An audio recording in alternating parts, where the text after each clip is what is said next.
All right, so we're going to start this week with an understanding of where we've come from and what you need next. So we started with awareness, and that's the energy of calming down. We use the connection for calming down because the only way to be really aware of your surroundings is to not be stressed. If you're in fight or flight mode, that stops you from being able to see anything. And this was really good news for our ancestor, the caveman, because it allowed him to hunt. He could stay focused on the prey while he was chasing it through the jungle and not lose track of it, which he would lose track of it if he was aware of everything going on around him. For us, though, we need to be aware. So we're going to layer up the connection for calming down, and we're going to layer up the connection for confidence. And the reason we're going to layer that up, both of those again, because the more we layer them up, just like the more you practice them, the stronger they get. There's a key piece, speaking of keys, there's a key piece to setting these connections. And I realized that I didn't explain it as clearly as I might have. So the key piece to setting the connection is that when you find a memory of a time when you are completely relaxed for the first one or completely confident and focused for the second one, it does not matter when that memory is from. It could be that you felt confident walking in the door tonight. It could be that you felt confident when you were 7 years old and completed your first spelling bee. You know, it doesn't matter the age you were, because what we know about emotion is that it's timeless. So whatever muscle memory you create is timeless. And so it doesn't have to be anything recent, it doesn't have to be from any particular time period, it just has to be as clear of a memory as you can find. So the stronger the memory is usually the clearer one. So any age is fine. So tonight we're going to start with that. So we're going to start with just relayering. And that's going to look like, whenever you're ready, starting to take your 3 deep, slow breaths. And as you allow your breathing to deepen and allow your mind to just focus on the air as it moves in and out of your body, find a memory of a time when you were completely comfortable, completely relaxed.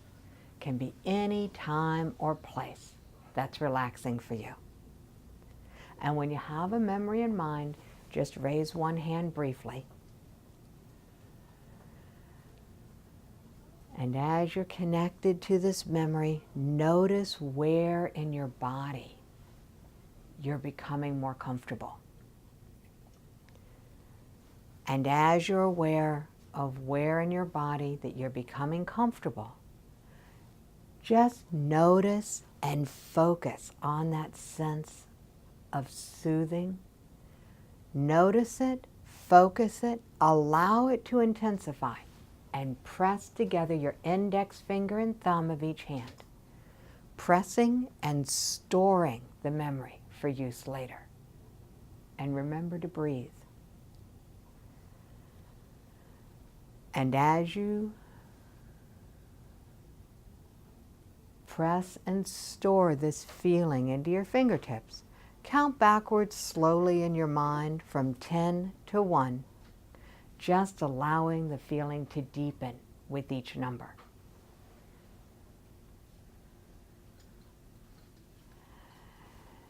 Noticing the air as it moves in and out of your body, pressing and storing these feelings for use later.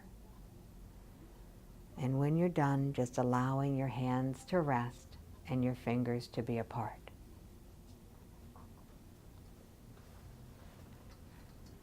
And as you take another 3 deep, slow breaths, focusing on the air as it moves in and out of your body, we're going to just shift gears And shifting, you can allow your eyes to open briefly and then allow them to close again if that helps you. Focusing on your breath and finding a memory of a time when you felt completely confident. Completely confident, focused, alert.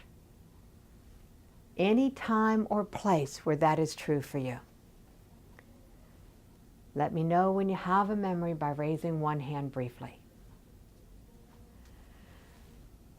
Notice in your body where you feel the energy of confidence.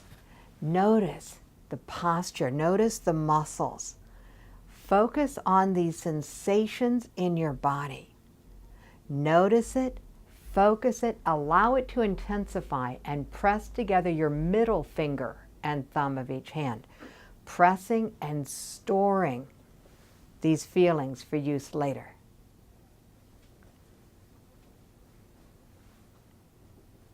And as you breathe,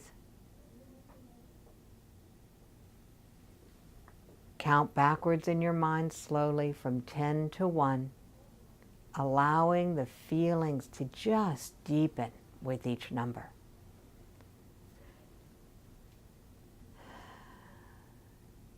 And as you focus on your breathing, when you are finished counting, just allowing your hands to rest and your fingers to be apart.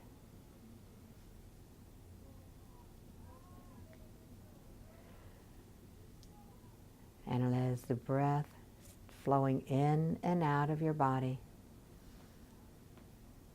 as deeply and as slowly as is comfortable for you, find another memory of a time when you were completely confident. Completely confident, focused, and alert. Can be any time or place where that is true for you. Let me know when you have a memory by just raising one hand briefly.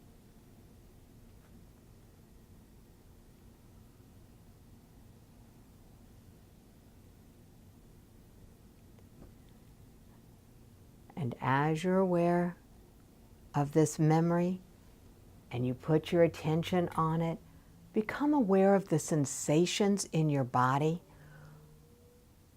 Where in your body do you notice this energy of confidence? Notice it, focus on it, allow this energy to intensify, and press together your middle finger and thumb of each hand again, pressing and storing these feelings for use later. And remember to breathe. And as you're aware of these feelings being pressed and stored in your fingertips, count backwards in your mind slowly from 10 to 1, just allowing the feelings to deepen with each number. And as you continue to breathe, deepening the sensations, storing them in your fingertips.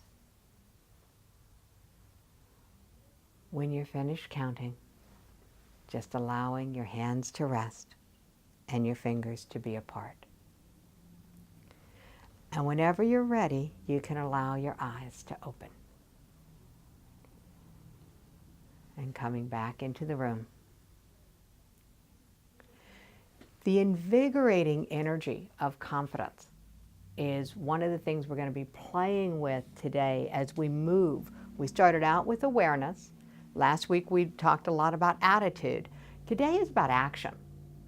And confidently being in action is where we're going to go. So here's why they're in the order that they're in. I actually made a drawing. Well, a sort of drawing. Okay. So today is all about actions. And we're going to make a slight annotation to the attitude topic. We're going to talk about qualified attitudes. And you need all three pieces. You need both of these to be able to get into action. Because actions are driven by our emotions. That's what we were talking about with the cycle of results. You know, we get our results only by our actions, and our actions are only driven by our emotions. And I actually brought the cycle of results with me so that in case somebody wanted to take and have more notes on them. So the cycle of results. Results and actions and emotions. And the emotions are driven by our attitudes. And so there we go. Did anybody come in with a crappy attitude that we want to shift or change before we get started today? Do you have an attitude that's been giving you trouble?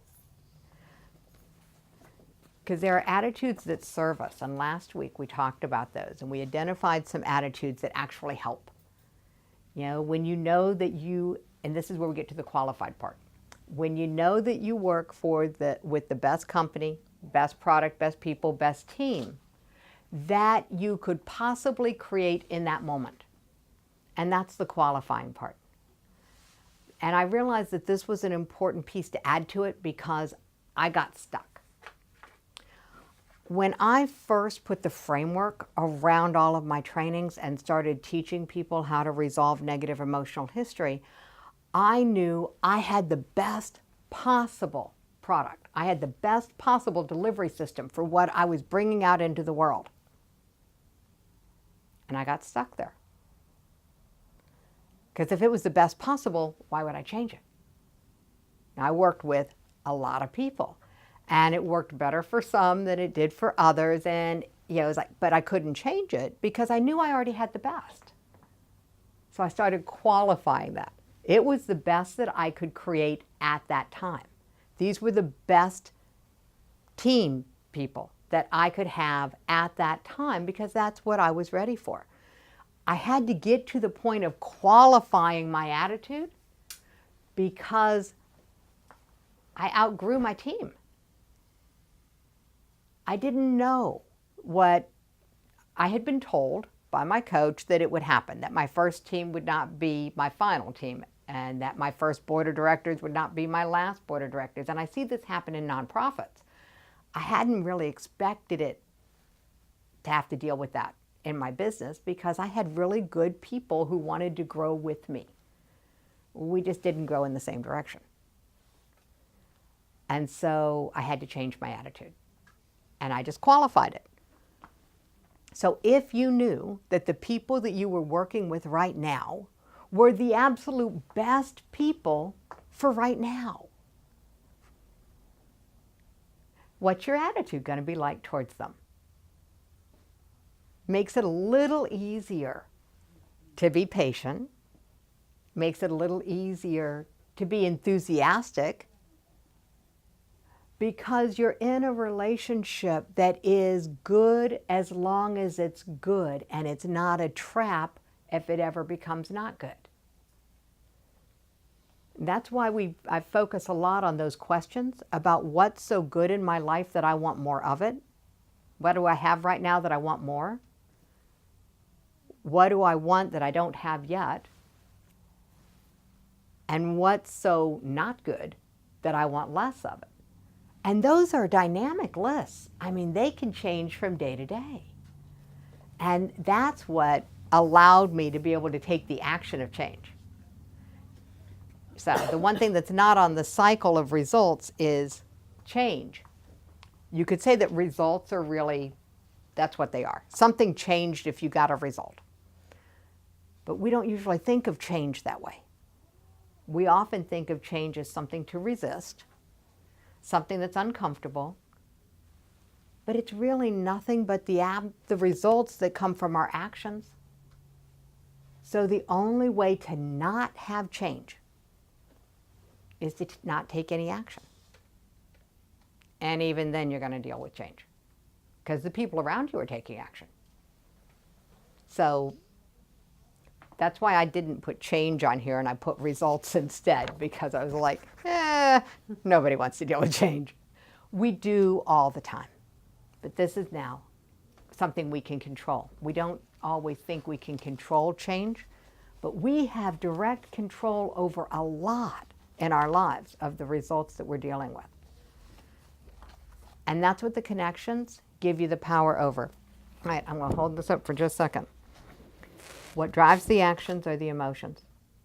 Your connections are your direct controls for your emotional state. Used properly, you can absolutely control your results because you'll be controlling your actions by controlling your emotions. And that's what the connections are for. They give you control over this part that drives this part of the circle. The thoughts and the belief systems, that's why it's a cycle and not just a straight line. Because when you get results, results start to impact your belief systems. And that changes your thoughts. So any point in the circle, you can start affecting change. You don't have to start at any one place. I start with emotional control because I think that that's the one thing that we get the least amount of instruction on growing up. Anybody ever throw a temper tantrum and get sent to your room? Did they tell you what to do when you got there? So we weren't taught how to have emotional control. We were just taught that some emotions were not socially acceptable for us to express. Anybody else remember ballpark rules? You know, the consistently applied was where I sort of ended with that story. In my household growing up, there were rules in this ballpark about emotions. And they were not the same for the children as they were for the grown-ups. So emotional control was something that we were expected to have way beyond what was role modeled. You know, the do as I say, not as I do. Yeah, it's don't lose your temper, don't slam a door, don't stomp upstairs. So there was not an ability to express an emotion appropriately, and what was modeled was not necessarily something that they really wanted me to repeat. So that schism is one of the things that led me into the work that I do, because I knew there had to be a better way. There had to be a better way, and unfortunately for my children, I didn't really come into figuring most of this stuff out until they were grown. So we're doing remedial, remedial emotional. But that's what got me into this, is because I came from a world where the ballpark was not sane. There was not a club owner in my household. There were, growing up when I was little, my dad was a drill sergeant. He was actually, I found out later that by the time I came along, he was no longer a drill sergeant. He was actually a medic. He was Special Forces Airborne, attached to the Green Beret, jumping out of planes in Vietnam. His ability to relate to children was minimal, but he played. He was the one who, when somebody would have a birthday party, he would set up the games, and and he played cards, and so it was a very confusing image that I had, and emotional control was not his strong suit, except when he was in hunter mode in the military. But when he came home, those rules didn't seem to come with him. That level of control didn't show up. My mother, on the other hand, was a frustrated missionary because they met at missionary college. She ended up becoming a school teacher and then an administrator. She had the same strong personality traits that my dad did, and also the same challenges with a volatile temper. So it was a volatile household, and emotions were expressed by the grown-ups and not by the kids. I think that had they been able to teach me some emotional control, some healthier expressions of emotion, I wouldn't be in the work that I'm in. So I'm kind of grateful that they were who they were, but I didn't feel that way at the time. I was simply confused. So over the last week, if you had a chance to do any thinking about what are the rules of your ballpark or whose ballpark you're in, we're going to play with that a little bit more because the rules are going to help you determine what are the right actions to take. So emotions, rules, actions, it all leads to the results. And what do you want?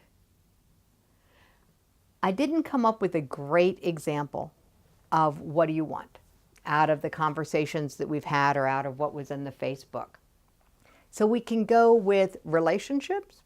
Do you want better relationships? Or we can go with something like an actions that would get you more clients. Yeah.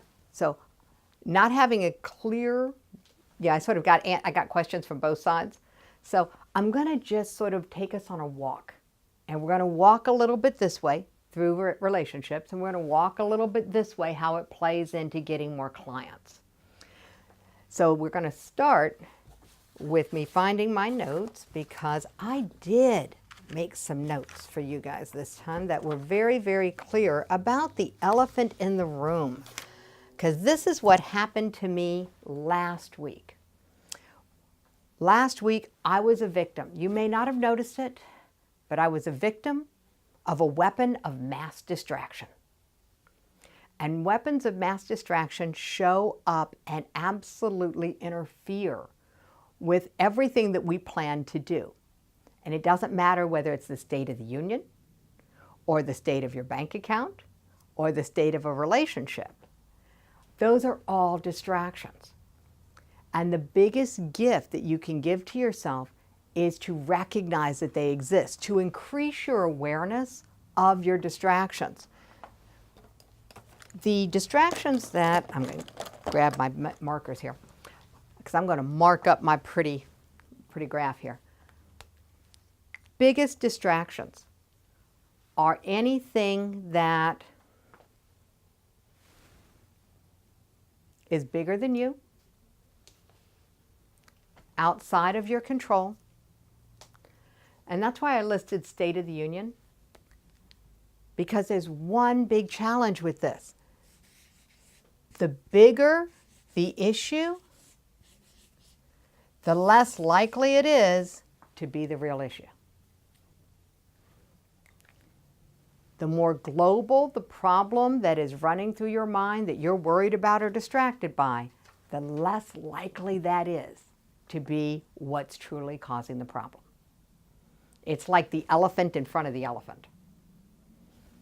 So everybody right now, of course, is talking about all kinds of big global issues because there's been a lot in the news. Not that that makes this week any different than last week. But focusing on those and saying that's what's driving me crazy? No. Bring it down a little bit. It's usually, we think about clients, we think about our bank accounts, we're all in business, but really it's our relationships. Our relationships with other people and our relationships with ourselves are the driving factors, and that's the fuel for the weapons of mass distraction. The challenges that are the elephant in the room in our relationship fuel distraction. So take some time and I'm going to give you guys about 3 minutes of working music, which I'm going to have to sing because I didn't bring a radio. So talking about mass distraction. So we're going to take about 3 minutes and just jot down. I don't care if you jot down names. Nobody's going to see this but you. You're not going to share it. So jot down what are the relationship interactions. It could be the emotions that are bothering you. Okay? And we're going to come back and take 2 minutes to just jot down what are the relationship things. Write down the people. Write down the type of person. It could be a personal relationship, could be a business relationship. But if I were to ask you, what's the number one thing that crops up and distracts you? And you can start number one, number two. Whatever is the number one thing that distracts you and interferes with your focus.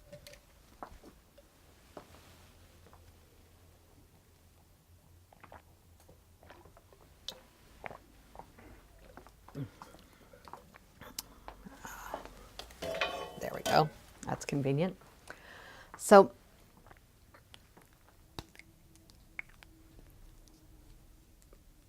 when I did this exercise for myself, the number one distraction for me was actually an emotion. If somebody wants to derail my day, all they had to do was be angry around me. If there was anger in the room, everything else went out of my head. And I learned to hide from anger at a very young age.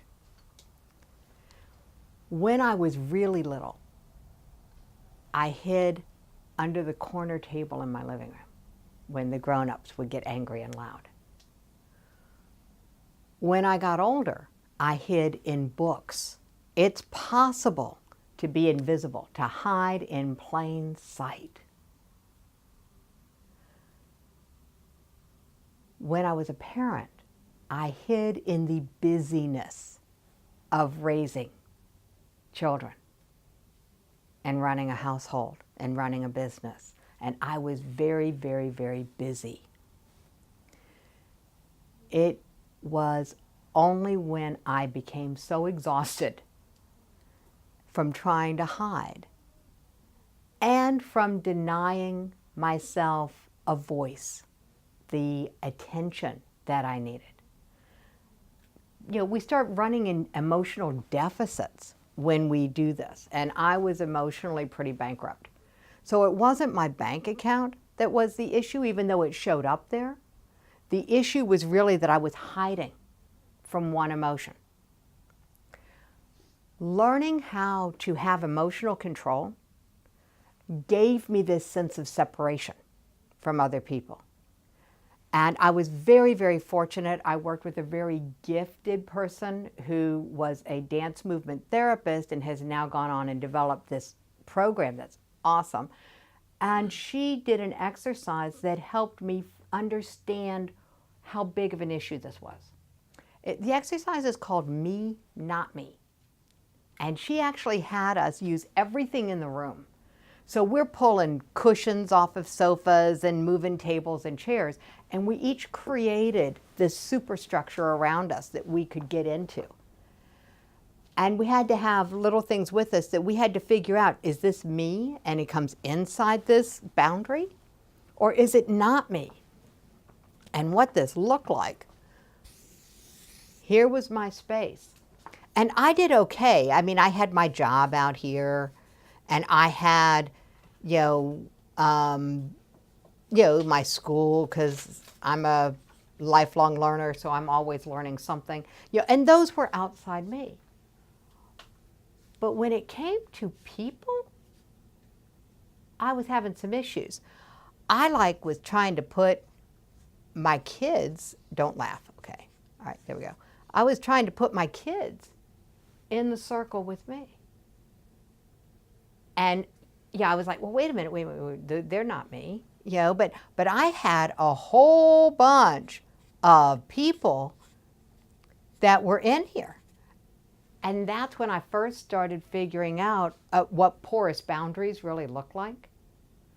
And where did my porous boundaries come from? My porous boundaries came from this anger.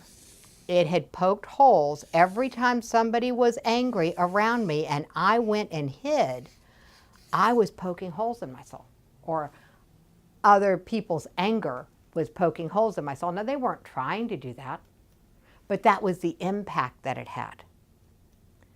Now, it's hard enough to control my attitude when it's just me in my head, but I had this whole flippin' army in here with me.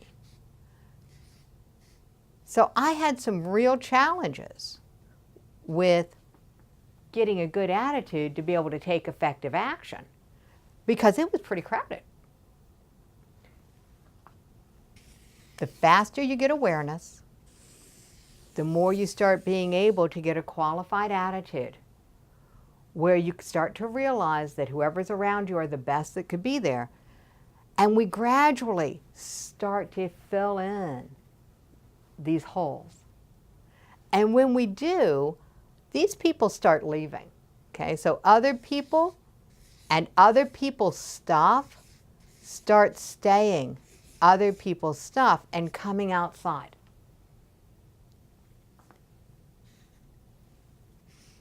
So the beauty of this is that as much as I would love to tell you that if you just used your first connection and spent some time and brought your emotions into soothing relief, that this would help you and you would be able to move into a great attitude.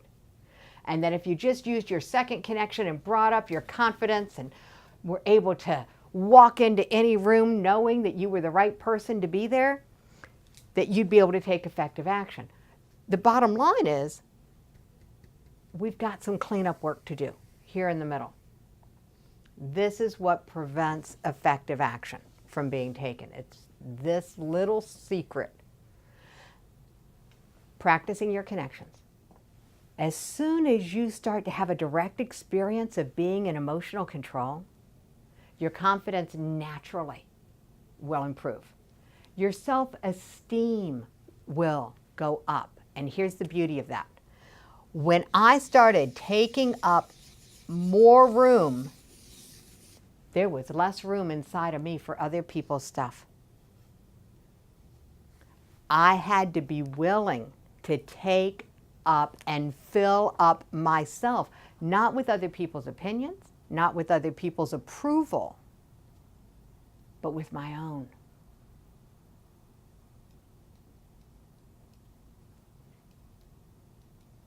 It's a worthwhile journey. And that's why we're going on it together, because it is so much fun to do this with other people walking with me. I got good news and bad news. The good news is it is so possible to make progress on this journey really quickly. Okay? For me to go from being so porous, everything that's going on inside shows up outside. Here's how I know. I decided to sell my house. And I told everybody in the family, my kids had all moved out by this point, and I'm like, okay, I'm selling the house. You got 30 days to get your stuff out of the attic. You know how attics collect things and garages collect things. And so I knew I needed to have everybody get their stuff out so I could start downsizing, because I wanted to live a condo life. I was mostly here in Florida. I didn't want to own a house in Maryland. So I went, everybody come get your stuff. You got 30 days. And I started calling my friends, because over time I had collected, somebody was moving and they didn't have space for their desk. And I had plenty of room in my house, so I had their desk.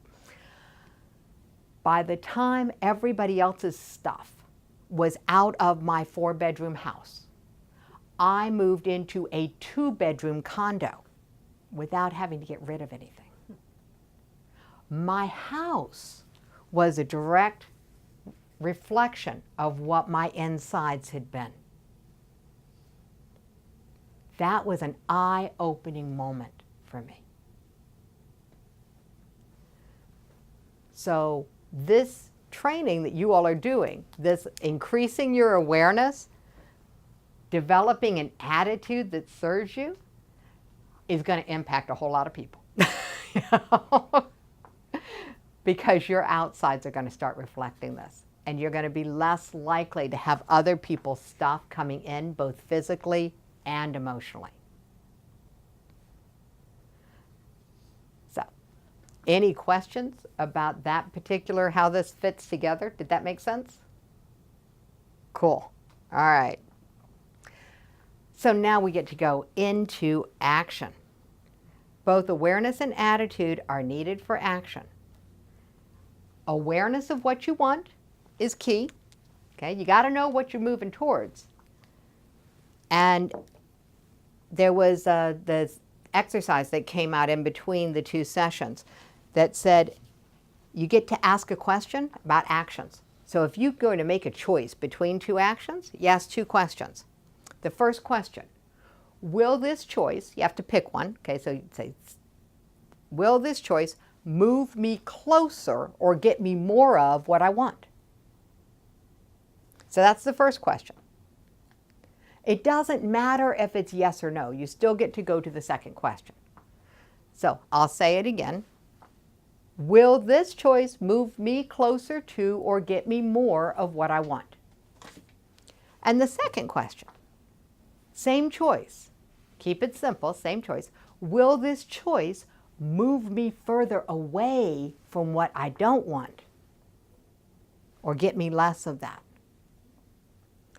If I get a yes, it'll move me closer, and a yes, it'll move me further away, how hard of a decision is that to make? Yes plus yes equals do it now. You know, that was easy. If it moves me closer to what I want, moves me further away from what I don't want, do it now. Now, if I get a no, it's not going to move me closer to what I want, but yes, it's going to move me further from what I don't want, I might think about that one a little bit more. You know, if I get a yes, no, or a no, yes, I'm going to think about it. I'm still going to have to make a decision, but I'll look at the other options. So that's when I would go and look at other options. If it's a decision and I go, will it move me closer to what I want? And the answer is no. Will it get me less of what I don't want? And the answer is no. There's not a decision to be made. Go to the beach. Take a break. If it's a no and it's a no and you're still thinking about it, then I've got a third question for you. Whose decision is it really? Whose ballpark is it? Who benefits from it? Because if it's not going to move you closer to what you want and it's not going to move you further away from what you don't want, why would it go on your action list? It has to be about other people at that point. There are some other people that I would take their stuff into consideration, and I might do it anyway. But I'm going to do it, I'm going to take the action only from a place of where I've chosen that I'm willing to do something for somebody else. This is where, I don't know if anybody's ever heard the phrase, it's about self-deception, altruism. Self-deception is the root of altruism. Altruism is when you do something nice for somebody else. And the reason that I think they came up with this idea that self-deception was at the root is because a lot of times we're doing things for other people and not looking at whether or not it gives us any benefit. So if you look at, let's think of an example. Somebody asks you to go pick up their family member at the airport. You don't have to know why. They just ask you if you can do it. You have to decide, is that going to move you closer to any of your goals? Probably not. Is it going to move you further away from what you don't want? Can't think of how that would do it unless, you know, there was something about this other person involved. That's where the other people come in. But you might do it anyway. And you might do it simply because you feel good about yourself when you do it. But if you haven't gone through this decision making, you might be doing it out of guilt because you've inherited from somebody the belief system that said if somebody asks me to do something for them, I'm a bad person if I don't. And that's why becoming aware of the voices in your head is so key. If you go through the process of how does this request fit into, will it get me more of what I want or less of what I don't want, you start helping to ramp up the awareness in your brain. But the true awareness is the one in your gut. I think everybody knows, but my background is as a stress management consultant and stress intervention training. And the truest definition of stress I have ever heard is that feeling when someone asks you to do something and your gut says no, and your mouth says, of course, I'd be glad to. That's my definition of stress, because it pulls you out of integrity with yourself. You cannot stay out of integrity with yourself if you are increasing your awareness of how your emotions are. You can't stay out of integrity with yourself if you have an attitude that you created. Everything that we worked on last week was about how you create your own attitude, how you totally take control of this. Because once you do this, then you are into that place in the ballpark rules of being able to accept it. When I go, I'll own this one. When I go, I am in the absolute best relationship with the best partner for me at this time. And that's how my current relationship actually got started. Is we were both strong-minded, and I was had come out of my second failed marriage. All my kids were grown, and he'd never been married. I had no interest in getting married. He had no interest in getting married.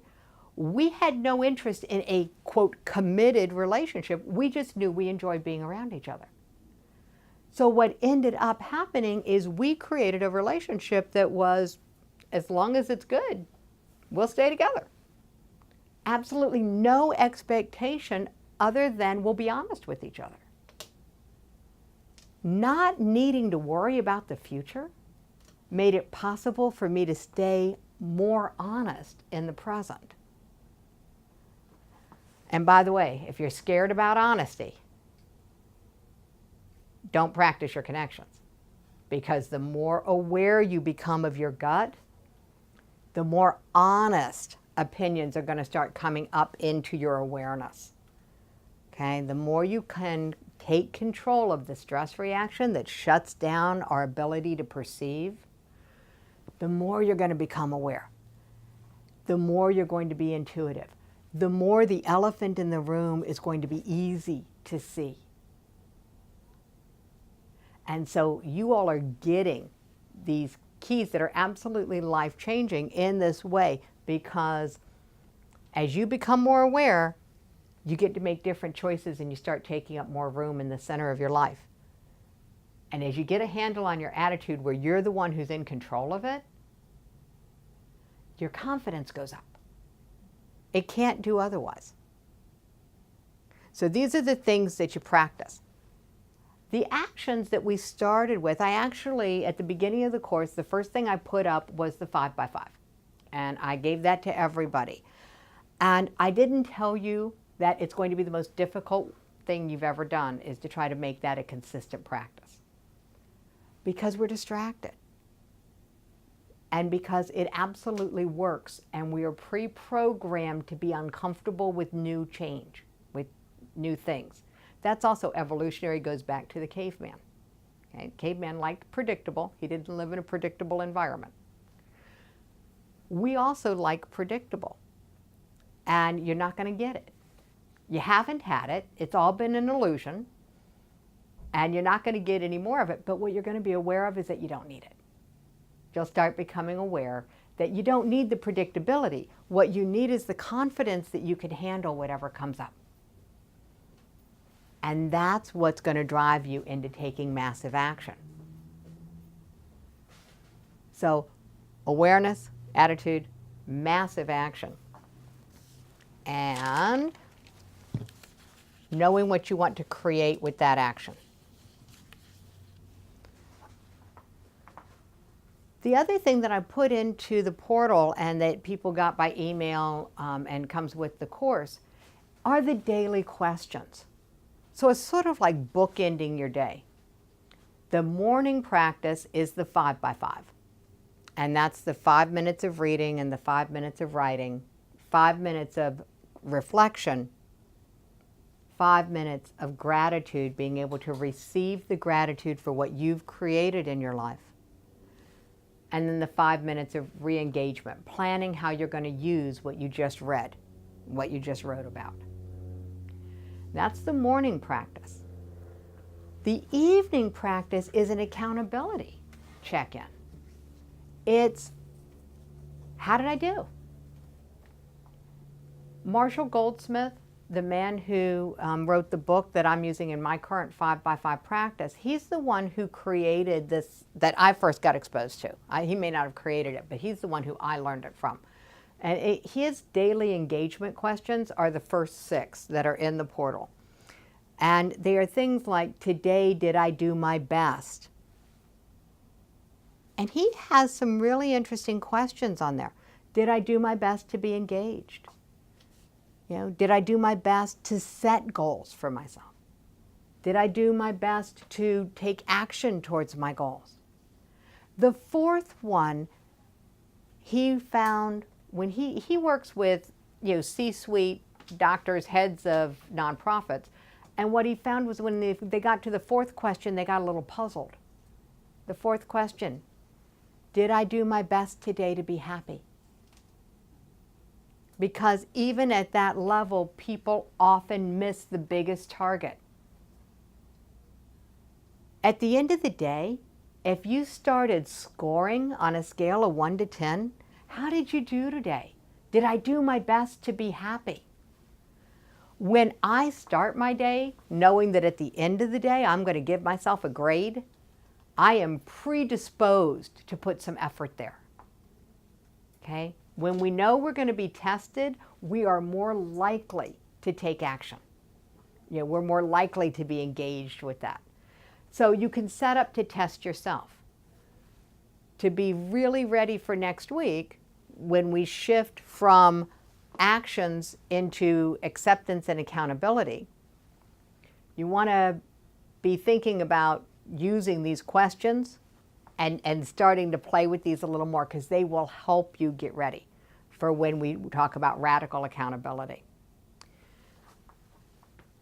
But today we're going to come back to actions, and Marshall Goldsmith will wait till next week. But yeah, you want to look through the papers that you've gotten about the class to find the daily questions. The spreadsheet actually already has formulas in there, so it'll compute your total for the week and it'll compute your average. So at the end of the week, you'll know exactly where you are on any of these. And I did also, after his 6 questions, I gave you the ones I use for myself now. I suggest you start with his 6. When you've got a handle on putting effort into being happy every day, you know, into some of the things that he measures, then you can start creating questions that are going to pull you towards your goals. Where are these? They are both in the Facebook forum, and if you didn't get them by email, I'll make sure that you do. But they're called daily questions, and if they're not there, don't worry. I will get them to you. Note to self, double check to make sure that you have them. I actually have them on my phone because I took a picture out of the page of the book as I could carry it around with me. So I will make sure that everybody gets them. Action. What stops us from taking action? Usually it's another A word.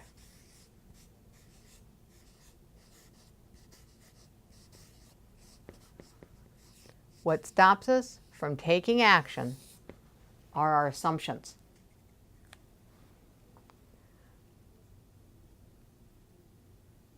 So the assumptions that stop us from taking action are usually, it's not important,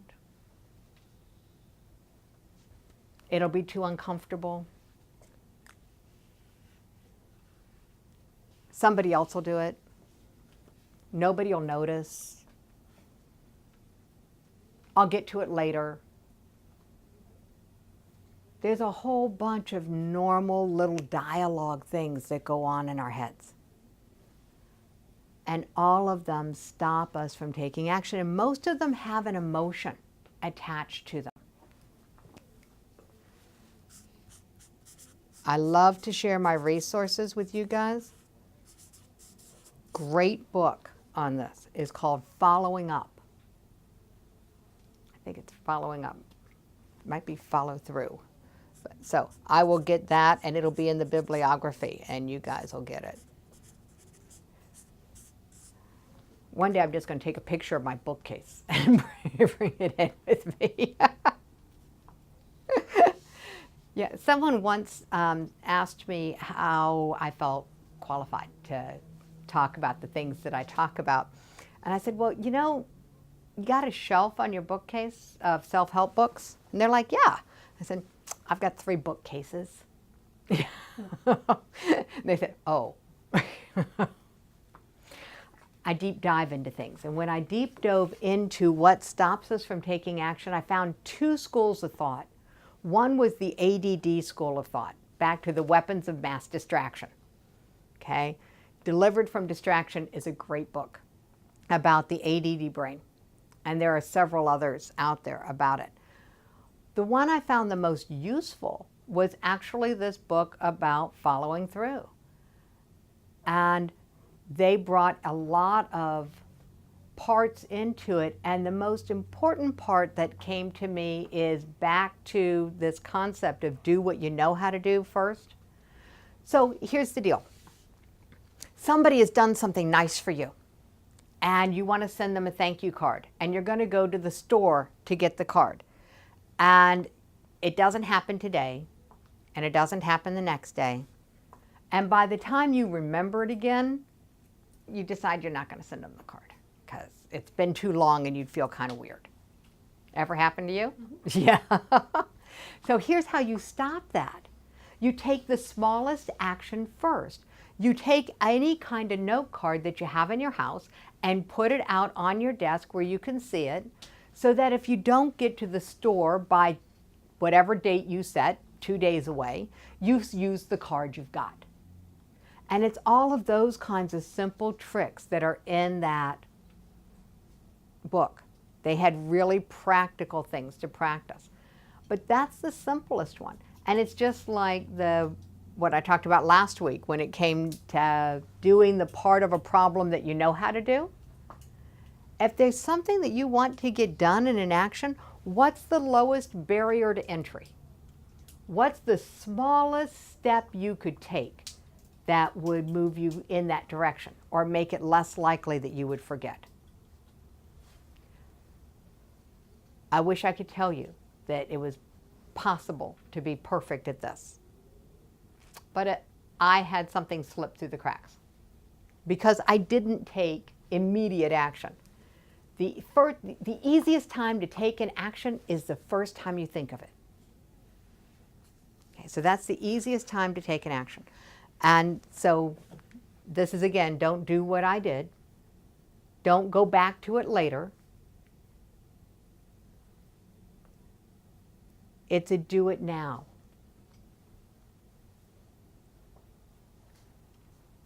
So following through with our process of what actions would I take if I knew I was the right person for the job? What's the second part of that question is, what is the first step? So sometimes the first step is really, really simple. You say yes. Yes, I'm going to. And once you say yes, then you figure out what's the smallest step you can take.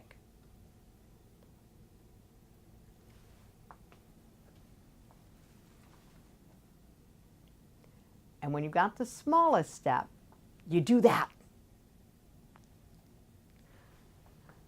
So we took the journey to pull all of these 3 things together.